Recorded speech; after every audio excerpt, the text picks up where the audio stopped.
It was another significant event for the prestigious Institute of Directors Nigeria as it hosted its 2022 Fellows Luncheon in Lagos. This was the first time in 2 years the F.IoD Nigeria was holding the event due to the impact of the COVID-19 pandemic on public gatherings. Delivering the keynote, the founder of Chams PLC, Sir Demola Aladekomo, believed it was time for directors to adopt the domains of digital transformation and create relevance in their environment if they intend to sustain the operations of their respective corporations. 15, 16 years ago, we gave the same presentation in this same venue, where we said the deposit that the telcos have, they're about 10 times what the banks do have. As of today, that 10 times will be about 30 times the deposit. Yet, the telcos are not governed, they are not licensed by CBN, yet they keep your deposit. The worst part of it is that without you knowing it, because they are playing a blue ocean,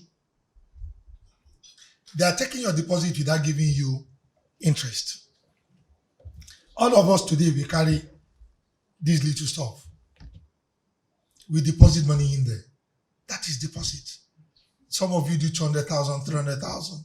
When you are traveling, you do 500,000. That is free deposit. Not paying interest to anybody. If you put the same money in First Bank or Zenith, they give you interest. But the telcos, the fintechs, they're not doing that. That is blue ocean. Pure, simple blue ocean. Don't compete in the red ocean. The red ocean is for shark. It's either you are killing people or they are killing you. So for you today to have digital transformation or to start warming up your mind digitally, you need to start looking at the blue ocean strategy. For us to survive, it has to be blue. Creating markets that are non-existing for now. And if they are existing, where you can actually dominate. And the African market, the Nigerian market, is a virgin market. Pretty virgin. And for those things that have been said about Chams, I think we have 1 or 2 slides on it.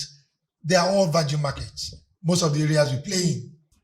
So that's the competition. I want us, when we go back to our board, to look at our companies from the blue ocean, our strategy, our perspective. The customers, the same blue ocean thing can happen to your customers. For those of us in industries, our customers are not that many. You have, for the banks and OFIs, out of our 260 million population, only about 70 million of them are your customers. And about 64 of you, you're fighting for those 70 million. What is happening to the remaining 140 million? How do we empower our people? How do we catch them from birth? How do we use blue ocean strategies towards designing and using technology to capture those students from primary school to secondary school that are yet unbanked? How do you capture the farmers? How do we empower them first and then capture them into our system? Innovation, we're going to talk about that a little bit more. You've already said it's very disruptive. If you are not innovating, you die off. It's either you innovate or you die. There's no midway. It's only a matter of time if you are not there that you're going to die off. Data. You can't govern, you can't direct, you can't manage a board. You can't chair a board, you can't sit on a board. If you are not using data today, those days are gone when you depend on your management to give you all those data. You must probe, you must ask them, you must source for those data to be able to survive. What value are you giving to your customers? Now that value will then help you, after looking at those other 4 areas, to know whether you're still going to be there in another 5 years or 10 years or not. Whether you are slowly becoming irrelevant in the market or place. Now that value cannot be constant. You have to keep improving it. Just like we said about blue ocean. You have to keep changing the value and improving on that value that you are delivering to your customers. Now, that value for it to be sustained, and this takes us to sustainability. I do not just want to look at sustainability from the global SDG or UN SDG perspective. I like more to concentrate sustainability on you sustaining your companies. Charity begins at home. If your companies are not sustained, if they're not going to be there in 5 to 10 years, what's your business with UN SDG? When you're not going to be there, you might as well just fall up because you are not relevant to UN. So the question you want to ask yourself is, given the value to your customers, to your society, how relevant are we? And are we going to sustain this company for a while? But at the SDG level, we look at environment, the economic part of it, social bits, and if you're able to take environment, economic, and social together, we now have sustainability. Now, environment is important. Don't get me wrong. Energy is going to become an issue. Being green is going to become an issue. It actually pays to use renewable energy and to have just in-time delivery to consumers, not just in-time delivery production, in-time delivery to consumer. Nobody wants to know how you produce. China is still going to be out of production. How do we use the mom and pop production to deliver to the next customer, thereby reducing your cost? Now, by doing that, you can look at your environment and you can make it sustainable. Social bit of it, we've discussed that if you are not relevant to your local economy, a lot of the SDG things, they look at Europe, they look at America. Good, we should look at it. But we are not at that particular level, whereby we take a lot of time looking at those. But we still use the same 3 pillars of sustainability, which is people, the planet, and prosperity. We've already covered people in terms of our consumers. If you're able to do that very well, then no problem.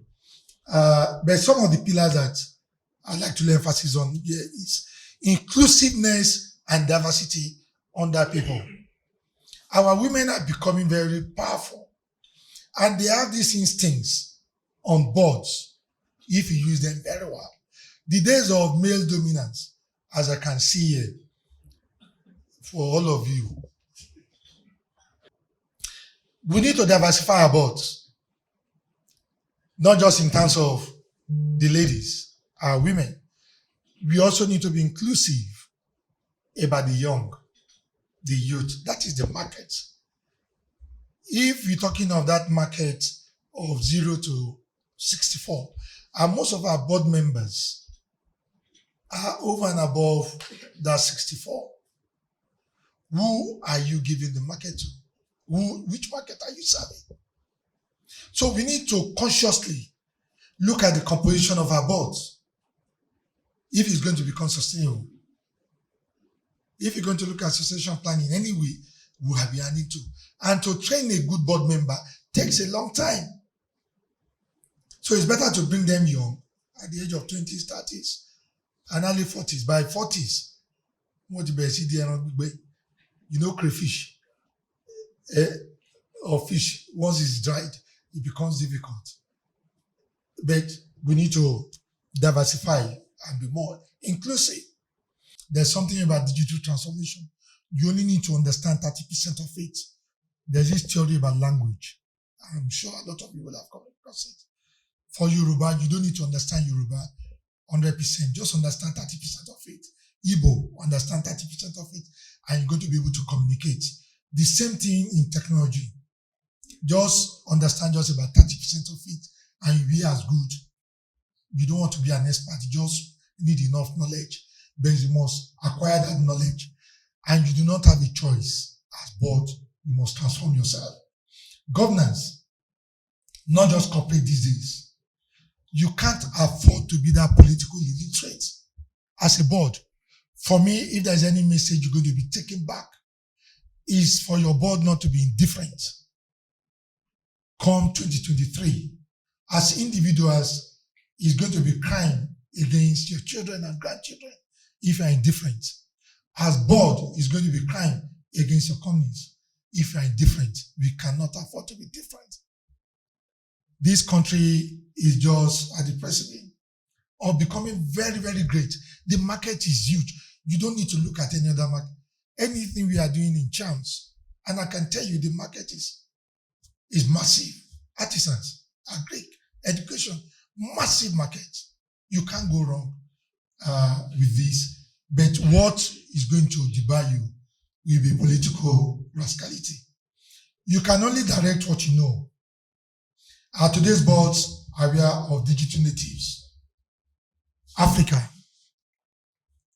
and are digitally minded enough to govern corporates that must survive the challenges of innovation and government rascalities.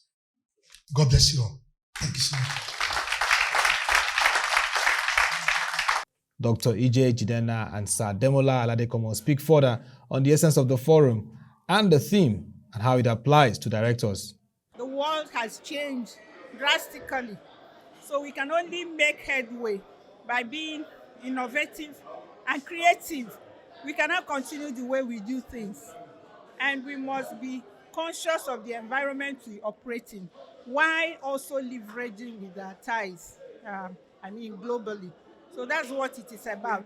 And we must know that we need this creativity to continue to thrive and be able to sustain our businesses, because what sustained our businesses years past will no longer sustain them going forward. So we are very, very happy and pleased to have the founder of Charms PLC come and talk to us. He has had a wonderful trajectory, starting from running a maintenance computer company, migrating to card, and so many things. A lot of challenges on his way, but he thrived and succeeded. So he's a very good example that we cannot borrow a leaf from. The challenges are there, there's no doubt about that. But we must be optimistic, we must be resilient, we must be agile in the way we work, we must be inclusive, make the best of diversity, whether it's in terms of gender, bring on board more women, or in terms of even age profile, bring the young people. There's even something we call reverse mentorship, because the way the world is changing, nobody knows it all. So we must all work together. There are a lot of slippery areas combining innovation and sustainability. However, it's doable. And some of the things that you said you need to do is corporate governance, having strategic plans on where you want to go. Now, however, all those functions of directors will be denominated by how much they are aware of what is going on in the ecosystem. Digital transformation is one key area that any director, any company wants to survive without being digitally aware. And we are not saying you have to be a digital genius. We are not saying that you have to have BSc. You only need to understand, say, 30% of what is being said at the board meeting for you to be able to guide the company. But the way to go in future is to be digitally aware. Why so? The world has gone tech. You're not going to reverse it. And there's no sphere. Even your TV, your web TV today, who would have known that web TV will even more widespread? NTA, the regular NTA is limited to this environment, to your where your antenna can read. But a web TV is global. As soon as you broadcast it now, everywhere in the world have access to it. So, and that's technology. So the board of your organization must be technically aware. As the world navigates the challenge of climate change, surging inflation, conflicts like the Russian aggression in Ukraine, and the impact of COVID-19 pandemic, directors in Nigeria must prioritize innovation and sustainability. These are two critical elements that will dictate the pace and stability of corporations and organizations.